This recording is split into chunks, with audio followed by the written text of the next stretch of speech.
چھپ رہے ہیں خدا سے، اپنے آپ کو چھپانے کی کوشش کر رہے ہیں، ڈھانک رہے ہیں اپنا ڈر، اپنا خوف، اپنا ننگاپن، اپنی شرمندگی ڈھانک رہے ہیں پتوں سے۔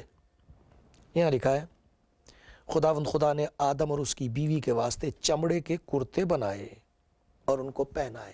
چمڑے کے کرتے بنا کر ان کو پہنائے، چمڑا اتارا گیا،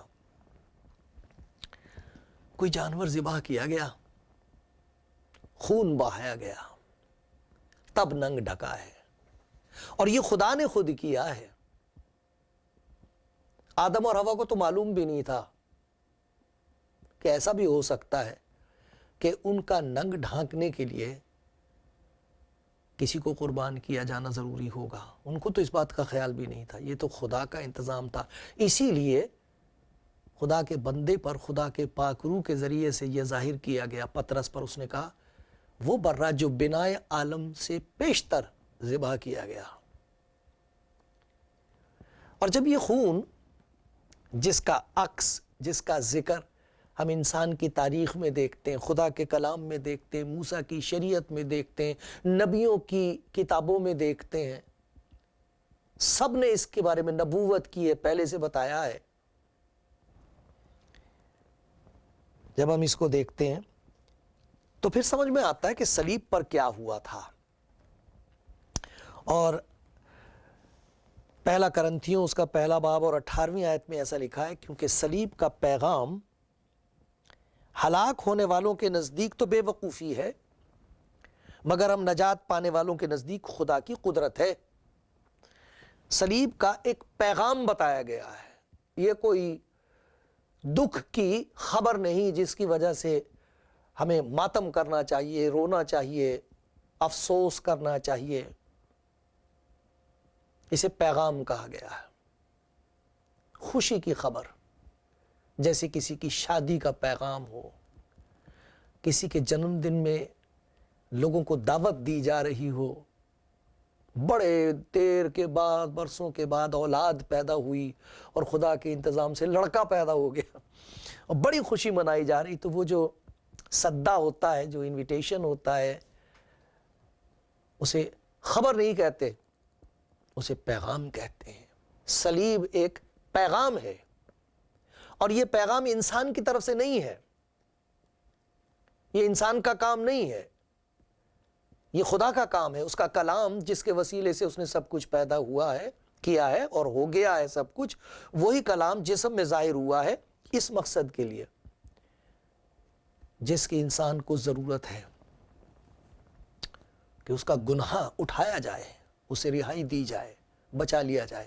تو یہ خدا کی طرف سے خوشخبری ہے اس کے پیار کی۔ لکھا ہے کہ خدا اپنی محبت کی خوبی ہم پر اس طرح ظاہر کرتا ہے کہ جب ہم گناہ گار ہی تھے تو مسیح ہماری خاطر موا، مارا گیا، اور اس نے بھی یہی کہا تھا کہ میں اس لیے آیا ہوں کہ تم زندگی پاؤ۔ کس طرح؟ میں اپنی جان فدیے کے طور پر دوں گا، میں اپنا خون، اپنا گوشت، سب کچھ اس لیے دے دوں گا۔ جیسے نبوت کی گئی تھی، اس کے مار کھانے سے ہمیں شفا ملتی ہے، اس کی موت کے وسیلے سے ہم کو زندگی ملتی ہے، تو اسے پیغام کہا گیا۔ یہ پیغام ہے، خوشی کی خبر ہے۔ کس کے لیے؟ یہاں ہلاکت کا ذکر ہے، ایک ہلاک ہونے والے، ایک بے وقوفی کا ذکر ہے، پھر ہم نجات پانے والوں کے نزدیک خدا کی قدرت، ایک نجات کا ذکر ہے، اور اس میں سب سے آخر میں بتایا گیا اس سب کے پیچھے خدا کی قدرت ہے۔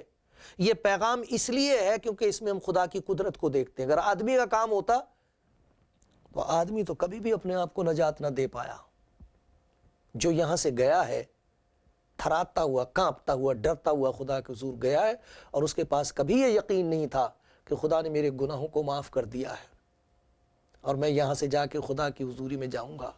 یہ انسان کے پاس نہیں ہوتا، یہ یقین ہے نہیں، نجات کا یقین نہیں ہے، گناہوں کی معافی کا یقین نہیں ہے۔ یہ صرف اسی وقت نصیب ہوتا ہے جب کوئی خدا کے اس پیغام کو قبول کر لے اور خدا کہے کہ میری قدرت سے تو یہ سب کچھ ہو جائے گا، تیرے پلے کچھ نہیں، میری قدرت سے یہ سب کچھ ہو سکتا ہے، میرے کلام کی قدرت سے جس کے وسیلے سے سب کچھ پیدا ہوا، تیرے لیے یہ بھی ہو سکتا ہے۔ کہ تیرے گناہ اٹھا لیے جائیں، اور وہ اس طرح ہوگا کہ میں اپنی محبت کی وجہ سے تیرے گناہ اپنے اوپر لینے کو تیار ہوں۔ کلام مجسم ہوا اور کلام مصلوب ہوا، اس لیے اسے کہا گیا صلیب کا پیغام۔ اور دیکھو یہاں لکھا ہوا ہے ہلاک ہونے والے۔ کون نہیں ہلاک ہونے والا؟ اگر اسے اس کے گناہوں کے مطابق سزا ملے تو کون بچ سکتا؟ داؤد نے یہ کہا ہے کہ اگر تو ہماری بد کرداریوں کے مطابق ہم سے سلوک کرے، حساب کرے، تو آئے خداوند کون قائم رہ سکتا ہے؟ آپ دیکھنا چاہو گے زبور 130، اس میں لکھا ہے زبور 130 اور اس کی 30 آیت، آیت خداوند، اور دیکھو کیسے دعا کرا ہے، خداوند میں نے گہراؤں میں سے تیرے حضور فریاد کی ہے، آئے خداوند میری آواز سن لے، میری التجا کی آواز پر تیرے کان لگے رہیں۔ آئے خداوند اگر تو بدکاری کو حساب میں لائے تو آئے خداوند کون قائم رہ سکے گا؟ یہ ایک ایسا بڑا گڑھا ہے، ایسا گہراؤ ہے جس میں ہر ایک روح دھسی ہوئی ہے۔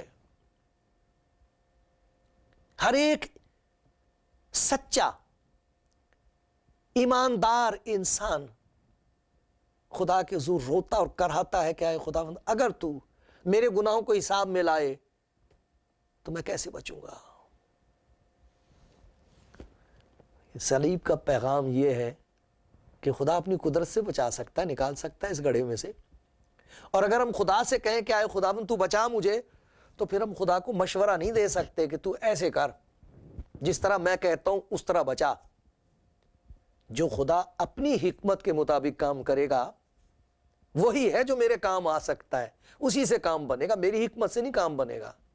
اگر اپنی حکمت سے خدا، اپنی حکمت سے انسان اپنے آپ کو بچا سکتا تو پھر خدا کی ضرورت نہیں تھی۔ اور بہت سارے ایسے لوگ ہیں جو سمجھتے ہیں خدا کی کوئی ضرورت نہیں، ہم اپنے آپ کو بچا لیں گے۔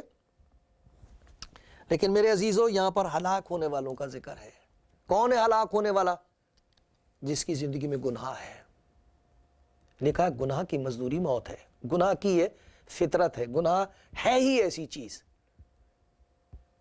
گناہ انسان کو برباد کرتا ہے، خدا سے دور کرتا ہے، انسان کو انسان سے دور کرتا ہے، سچائی سے دور کرتا ہے، موت کے نزدیک کرتا ہے۔ روز مر رہا ہے آدمی اور مرتا چلا جائے گا۔ اور انجیل یہ بتاتی ہے کہ آخری دن جب حساب ہوگا اس کے بعد وہ ایک ایسی حالت میں ہوگا جہاں مرتا ہی رہے گا، ہمیشہ کی موت ہے وہ۔ لیکن یہاں پر نجات کا ذکر ہے، نجات پانے والے۔ نجات پانے والے کون ہیں؟ نجات پانے والے وہ ہیں جنہوں نے پہچان لیا کہ میں اپنے آپ کو نجات دے نہیں سکتا، نجات پائی جاتی ہے، نجات کمائی نہیں جا سکتی، نجات کوئی نہیں کما سکتا، کیونکہ انسان گناہ گار ہے۔ کیا قیمت دے گا انسان خدا کو کہ تو مجھ پر رحم کر دے، میں تجھے اس کی قیمت دینے کو تیار ہوں؟ کیا قیمت دو گے آپ؟ جان دو گے؟ جان بھی اسی کی تھی، جان دی ہوئی اسی کی تھی۔ حق تو یہ ہے کہ حق ادا نہ ہوا۔ کیا دے گا انسان؟ جان دے گا، اپنے پران دے گا، پران تو اسی کے ہیں۔ کیا دو گے اس کو؟ اپنی نجات کی قیمت، مکتی کی قیمت کیا دے سکتا ہے انسان؟ کچھ نہیں ہمارے پلے۔ ہاں جب میں اس کے کرم دیکھتا ہوں، اس کے دیا کو دیکھتا ہوں، بلے بلے بلے، حد ہے خدا کی محبت، کمال ہے اس کا پیار۔ نجات پانے والے، نجات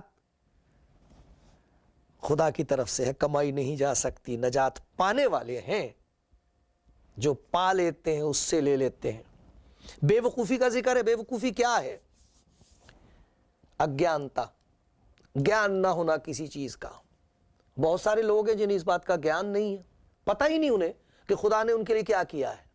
کتنے افسوس کی بات ہے، لیکن کتنی خوشی کی بات ہے کہ میں آپ کو بتا رہا ہوں کہ خدا آپ کو پیار کرتا ہے۔ ارے مجھ گناہ گار کو اس نے پیار کیا ہے، مجھ پر رحم کیا، میں کیوں نہ کہوں، کیوں نہ میں اس کے گن گاؤں۔ اس نے مجھ پر رحم کیا، اور میں اپنے بھائی بہنوں کو بتاتا ہوں خداوند آپ کو پیار کرتا ہے، آپ کا دشمن نہیں۔ یہ خوشخبری سنو، گناہ برباد کرتا ہے، خدا نے نجات کا انتظام کیا، آپ اسے پا سکتے ہیں، کما نہیں سکتے، پا سکتے ہیں، دینے کو تیار ہے وہ۔ اور وہ کیسے؟ لکھا سلیب کا پیغام، یہ سلیب کے وسیلے سے، یسوع مسیح کی موت کے وسیلے سے آپ کی جگہ وہ مر گیا. یہ ہے خوشخبری. پھر اس میں لکھا قدرت. جو نجات پانے والے ہیں ان کی زندگی میں خدا کی قدرت کام کرتی، وہ قدرت جو اس پیار میں ہے جو یسوع مسیح میں ظاہر ہوا صلیب پر. صلیب میں خدا کا پیار ظاہر ہوا ہے کہ وہ میری جگہ مر رہا ہے پیار کی وجہ سے. اس نے میرا کچھ نہیں دینا، میں نے اس کا حکم توڑا ہے. اس نے کوئی بے وفائی نہیں کی مجھ سے، مجھ پر لعنت ہے، پر اس کی محبت دیکھو. اور یہ اس کی محبت کا کام ہے، یہ اس کی محبت کا کرشمہ ہے جو میری زندگی میں کر سکتا ہے، اور ایسا کام کر سکتا ہے کہ میں اس گڑھے میں سے نکل آؤں، اس گہراؤں میں سے نکل آؤں اور کہہ سکوں تیرا شکر، تو نے مجھے نجات دی، مجھے چھٹکارا دیا، بچا لیا مجھے. یسوع نے اپنا خون بہا کے مجھے بچا لیا. ایسا پیارا گیت ہے، یہ لوگ گاتے ہیں. یہ سچ بات ہے، یہ خوشخبری ہے. اور دیکھو اس خوشخبری کے بارے میں آپ کو کچھ باتیں بتانا چاہوں گا. پہلی بات تو یہ ہے کہ ہمیں پتہ ہونا چاہیے کہ گناہ برباد کر دینے والی چیز ہے، اور بھرا پڑا ہے خدا کا کلام اسی بات کو ظاہر کرنے کے لیے کہ گناہ مار ڈالتا ہے. انسان میں خواہش پیدا ہوتی ہے اور خواہش کی وجہ سے گناہ اپنا کام کرتا ہے. اور لکھا ہے کہ جب گناہ بڑھ چکا تو موت پیدا کرتا. گناہ بڑھتا ہے، چھوٹی سی چیز ہوگی بڑھ جائے گی، چھوٹی سی چیز شروع ہوگی، اگر آپ اسی وقت نہ اس کا انتظام کریں، خدا ان کے پاس نہ آئے تو وہ بڑھتا چلا جائے گا، بڑھتا چلا جائے گا. جس میں دشمنی بڑھتی چلی جاتی ہے، ذرا سی غلط فہمی ہوگی اس کے بعد پھر وہ تبدیل ہوتی چلی جائے گی، بات چیت بند ہو جائے گی، دشمنی ہو جائے گی، خون ہو جائیں گے ایک دوسرے کے. یہ گناہ کا کام ہے. گناہ بڑھ چکا تو پھر موت پیدا کر دیتا، بربادی پیدا کرتا. خدا یسوع مسیح نے اپنے کلام میں بتایا کہ یہ غلامی ہے جس سے چھٹکارے کی ضرورت ہے. جو گناہ کرتا ہے وہ گناہ کا غلام ہے. جو لوگ اس کے سننے والے تھے وہ کہنے لگے کہ ہم تو کبھی کسی کے غلام نہیں رہے. وہ سیاسی غلامی کا خیال کر رہے تھے. سیاسی آزادی بڑی پیاری چیز ہے، خدا کا شکر ہے ان ملکوں کے لیے جو آزاد ہو گئے، لیکن کیا وہ گناہ سے آزاد ہو گئے؟ لالچ سے آزاد ہو گئے؟ غریبی اب بھی راج کرتی ہے، ظلم اب بھی راج کر رہا. دنیا میں اب زیادہ غریب لوگ ہیں، اتنے لوگ بھوکے مر رہے ہیں. کبھی آپ نے خیال کیا؟ اتنا کھانا اس دنیا میں، اتنی فصلیں پیدا ہو رہی، اتنی دولت دنیا میں. کبھی اتنی دولت سنی تھی آپ نے؟ کبھی آپ کے پاس جو دولت مند میرے بھائی ہیں، کبھی بزرگوں کے پاس بھی اتنی دولت تھی؟ شاید ہوگا کوئی کہے گا جی میرے بزرگ تو بادشاہ تھے، راجا تھے، فلانی اسٹیٹ کے یا نواب تھے، ہوگا، لیکن سارے تو نہیں کہہ سکتے. جو ہمارے بزرگوں نے کبھی چیزیں دیکھی نہیں تھی وہ آج ہمیں میسر ہیں. پیدل چلنے والے آج کاروں میں گھومتے. لیکن آپ کو معلوم ہے کتنی زیادہ غریبی بڑھ گئی ہے، بھوک کتنی بڑھ گئی، لوگ کتنے بھوکے مر رہے ہیں، کتنے بچے بیچے جا رہے ہیں، کتنی چھوٹی چھوٹی معصوم بیٹیوں کو ہماری طوائف بنا بنا کے بیچا جا رہا ہے. بڑھ رہا ہے گناہ اور اس سے موت پیدا ہوتی ہے. عزیزو، خدا یسوع مسیح نے بتایا یہ ہے وہ غلامی جس سے انسان اپنے آپ کو چھڑا نہیں سکتا. سیاسی آزادی مل سکتی ہے، بہت سارے لوگوں کو کہتے ہیں کہ جی اکنامک حالت اچھی ہو جائے، معاشرتی حالت اچھی ہو جائے، یہ سب ٹھیک ہے، علم بڑھ جائے. پہلے جاہل چور ہوا کرتے تھے، اب عالم چور ہو گئے. اتنا ہی فرق ہوا، چوری تو چوری رہی، چور تو اب بھی ہیں لوگ، بلکہ اور بھی خطرناک. کے پہلے تو پکڑ لیے جاتے تھے، بیچارے جاہل ہوتے تھے. اب اتنے پڑھے لکھے لوگ ہیں کہ ایک ملک کا آدمی بیٹھا اٹھا کمپیوٹر سے دوسرے ملک کے آدمی کا پیسہ چرا لے گا. اب کسے پکڑتے پھرو گے؟ بڑی دیر لگ جاتی، بہت پیسہ لگتا، پھر بعد میں بتاتے انہیں پکڑ لیا. بہت سے ایسے لوگ ہیں جو کبھی بھی پکڑے نہیں جائیں گے، خدا ہی پکڑے گا انہیں. یہ ہے وہ غلامی گناہ کی جس کی وجہ سے سخت انسان پریشان ہے اور تباہ ہے. لیکن اس غلامی سے بچایا جا سکتا ہے، خدا بچاتا ہے. اس غلامی سے انسان کو آزاد کرتا ہے. اس کا حل خداوند یسوع مسیح میں ہے، اس کی محبت میں ہے، اس کے پیار میں ہے. اس سے رہائی جب خدا دیتا ہے تو میں پڑھنا چاہتا ہوں خدا کے کلام میں سے وہ رہائی کیا ہے. غلطیوں کا خط دیکھو، پہلا باب اور اس کی 4 آیت، غلطیوں کا خط نئے عہد نامے میں ہے، اور اس کا 1 باب اور اس کی 4 آیت. اور ہم یہ دیکھیں گے کہ یہ خداوند یسوع مسیح کی محبت جو صلیب میں ظاہر ہوئی ہے، خدا کی محبت، اس محبت کا زور دیکھو، اس کی قوت دیکھو. ظلم سے نہیں آدمی تبدیل ہوتا، کوئی کر کے دیکھ لیا لوگوں نے، کبھی ظلم سے نہیں کوئی بات. سچے طور پر کوئی آپ کے ظلم کی وجہ سے آپ کی قدر نہیں کرتا. اگر جیت ہوتی ہے تو وہ پیار میں ہی ہے جو خدا نے یسوع مسیح کی صلیب میں ظاہر کی ہے. ظلم سے نہیں کبھی کوئی کسی کو فتح کر سکا. ملک فتح ہو سکتے ہیں، دل فتح نہیں ہو سکتے. یہاں دیکھو خدا کی محبت کی تاثیر اور اس کی قوت. اسی نے ہمارے گناہوں کے لیے اپنے آپ کو دے دیا تاکہ ہمارے خدا اور باپ کی مرضی کے موافق ہمیں اس موجودہ خراب جان سے خلاصی بخشے. اس کی تمجید عبدالآباد ہوتی رہے. وہی ہے تعریف کے قابل، وہی ہے تمجید کے قابل، وہی ہے جس کی بڑائی اور پرشنسا ہونی چاہیے، کیونکہ وہی ہے جس نے یہ کام کیا ہے. یہ اس کی محبت کا اثر ہے کہ کوئی آدمی یسوع مسیح کے پاس آ کر اس کی محبت کی وجہ سے جو صلیب پر خون بہا کے اس نے ظاہر کی ہے، اس محبت کا اثر ایسا ہو کہ وہ اس دنیا کی خرابی سے چھوٹ جائے، گندی باتوں سے چھوٹ جائے. پھر دیکھیے 6 باب اور 14 آیت، اسی غلطیوں کا خط اس کا 6 باب اور 14 آیت. اس میں یہ لکھا ہے، خدا نہ کرے کہ میں کسی چیز پر فخر کروں سوائے اپنے خداوند یسوع مسیح کی صلیب کے، جس سے دنیا میرے اعتبار سے مصلوب ہوئی اور میں دنیا کے اعتبار سے مصلوب ہو گیا. خدا نہ کرے.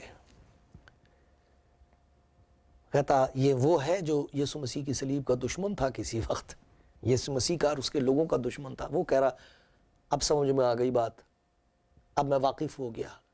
اب تو یہ کہتا ہوں خدا نہ کرے کہ میں کسی اور چیز پر فخر کروں. اگر فخر کرنے کی کوئی چیز ہے، میری راست بازی نہیں، میری حکمت نہیں، میری دانائی نہیں، میری قوت نہیں، کوئی چیز فخر کے لائق نہیں. اگر فخر کے لائق ہے تو خدا کی وہ محبت ہے جو اس نے مجھ گناہ گار کے ساتھ ظاہر کی صلیب پر، جب وہ میرے گناہوں کو اپنے اوپر لے کر صلیب پر مر گیا. اور اس کا نتیجہ کیا ہوا؟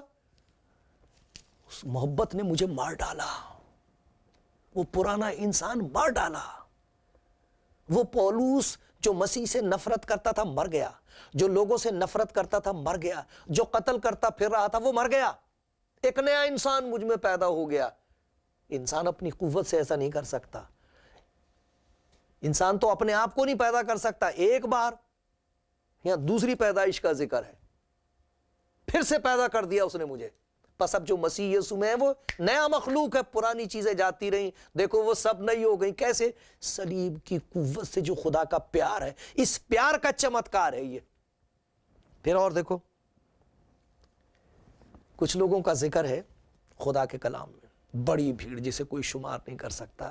اس مسیح کے خون کی قوت کا ذکر ہے. جیسے پہلی کتاب میں ہم نے پڑھا تھا کہ خون بہایا گیا تو ان کا ننگ ڈھک گیا،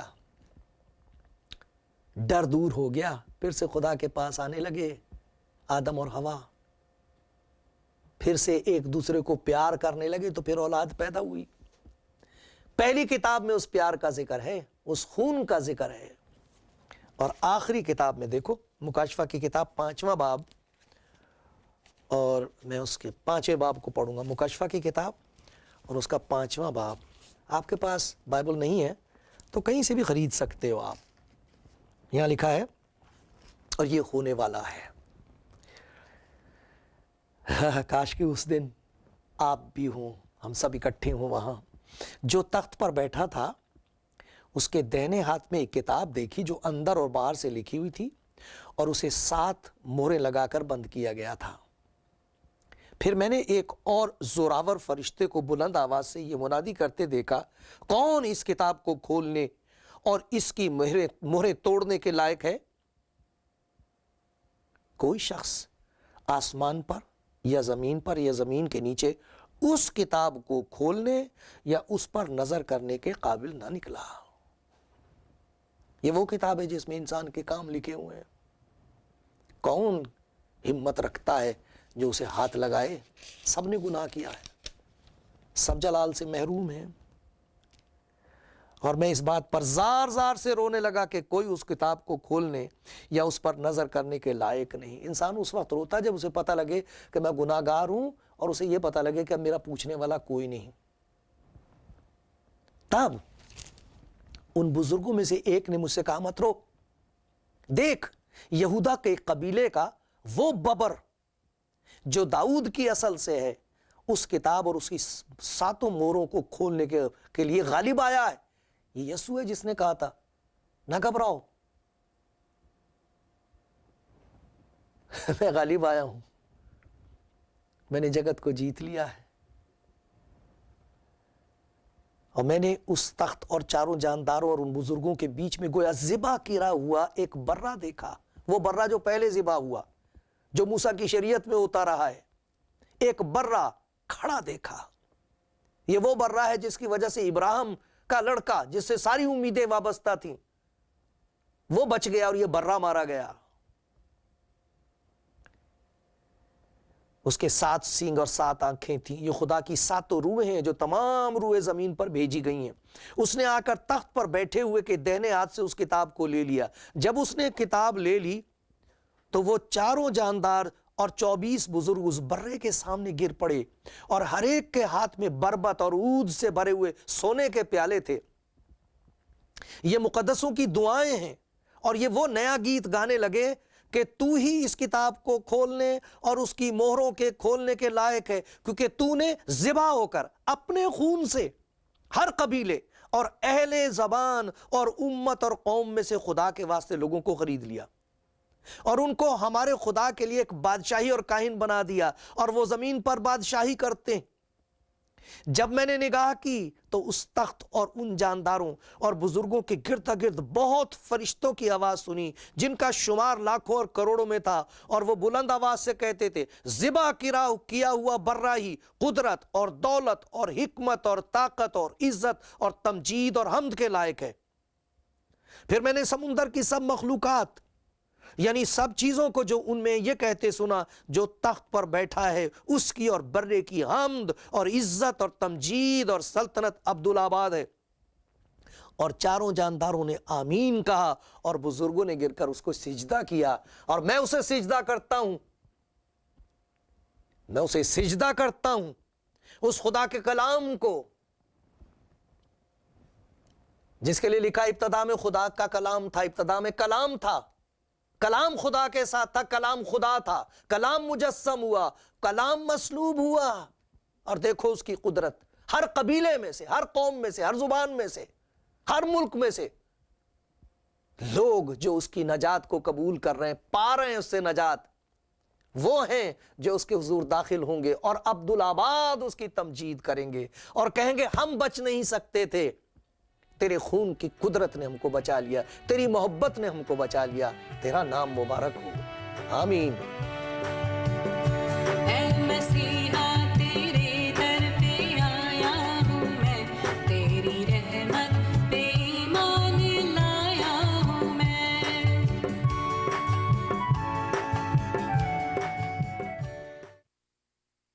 خداوند فرماتا آدمی صرف روٹی ہی سے جیتا نہ رہے گا، بلکہ ہر ایک بات سے جو خدا کے منہ سے نکلتی ہے۔ خدا کا کلام جسم میں ظاہر ہوا، اس کا نام یسوع رکھا گیا، اس کا نام امانویل رکھا گیا، جس کا مطلب ہے خدا ہمارے ساتھ۔